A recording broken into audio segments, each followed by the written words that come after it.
ना धी धी ना धिन है। तो शायद इसको कहाँ कहाँ से किस मात्रा से उठाएं। धिन तेरे किट धी ना तू ना कत ता तेरे किट आदिन त्रिकट धी ना तू ना कत्ता त्रिकट धी ना धी ना धिन आया। तेरे किट धी ना तू ना कत्ता तेरे किट धी आदिन त्रिकट धी ना तू ना कत्ता त्रिकट धी ना धिन। ये जो हम लोग एक आवर्तन में दुगुन तिगुन चौगुन करते हैं, तो वहाँ पर इसको कहा गया है द्विकल। अब द्वि संख्याक नहीं है, एक आवर्तन में दुगुन, एक आवर्तन में तिगुन है त्रिकल। अब एक आवर्तन में जो दुगुन तिगुन चौगुन करते हैं, इसका ही प्रयोग नाटक के समय होगा। एक ताल को रिपीट करके दुगुन जब हम लोग कर रहे हैं, उसका प्रयोग नहीं होगा। एक आवर्तन में दुगुन होगा, द्विकल या चतुष्कल, उसका ही प्रयोग होगा तब जब नाटक श्रृंगार रस पर आधारित हो। इसलिए 8 रस को ढूंढना होगा कि मध्यम वायु का जो केंद्रीय रस है, जो कलर है, वो क्या है, और उसके अनुसार ही हमको पूरा डिजाइन करना होगा। उसी तरह से स्वर सन्निवेश की रूपरेखा बनानी होगी। अगर भय पर आधारित है, अगर वो दुख पर आधारित, शोक पर आधारित है, केंद्रीय मुख्य रूप से, फाइनली भरतवाक्य क्या कहता है, तो हमको उस ढंग से ही सोचना होगा। ऐसा दूसरे अध्याय से लेकर के, चाहे वो ताल के आधार पर कहा गया हो, हम लोग ये सब मात्रा अभी हमने बताया 5 निमेष की मात्रा होती है, तो उसमें शम्या, सन्निपात, ये सब शब्दावली हैं, इसको समझा जा सकता है। जो आज हम लोग बोलचाल में बोलते हैं, उन्हीं के लिए वहाँ पर शब्द है।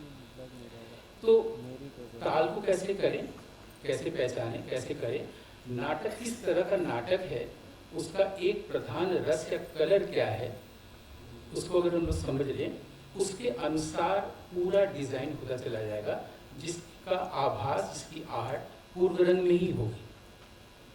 और वहाँ से हम लोग उसकी आंच और आभा पूरे नाटक में देखते चले जाएंगे। कहीं से भी कुछ और कंफ्यूजन की जरूरत ही नहीं है, वो एक ही ध्रुवा चलती रहेगी, जो कि मैंने बताया कि 7 गीत और 7 गीतक, उसमें ही हमें मूव करना है। हमें अगर आसारित लिया है तो देखना है कि आसारित मार्ग आसारित होगा या चित्र पूर्व रंग है। शुद्ध पूर्व रंग और चित्र पूर्व रंग होता है, जो भाव आता है। जैसे कि तांडव नृत्य शंकर, ये नटराज का, शिव का, तो उसमें जब पार्वती जुड़ी तो लास्ट से भी जुड़ा।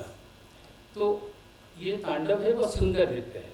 उसका मतलब ये नहीं कि समाज में पुरुषिया तांडव या घर में किसी पति या पत्नी का तांडव, ऐसा नहीं है। हम लोग उसको हमेशा क्रोध में लेते हैं, क्योंकि मिसयूज कर चुके हैं शब्द का।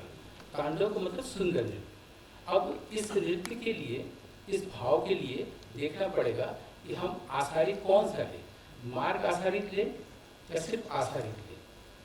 अब इससे अगर कुछ रुचि आपकी बन पाई, या तो अगर नाट्यशास्त्र पढ़ने का मन हुआ और पढ़ सके और उसको जीवन में ला सके, तो हमारे अजय त्रिवेदी जी कहते थे पुनर्नवा जरूरी है।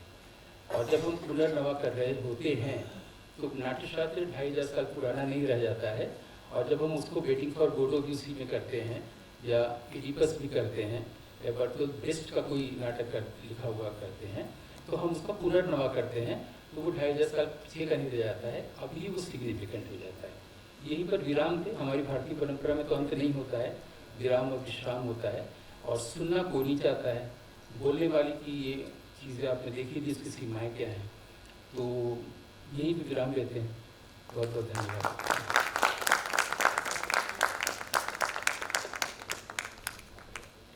बहुत बहुत आभार सर। निश्चित रूप से हम सभी बहुत लाभान्वित हुए, और इस गंभीर व्याख्यान में हम सभी बिल्कुल अनिश्चित होकर के रह गए, पूरी तरह से हम उसमें खो गए थे।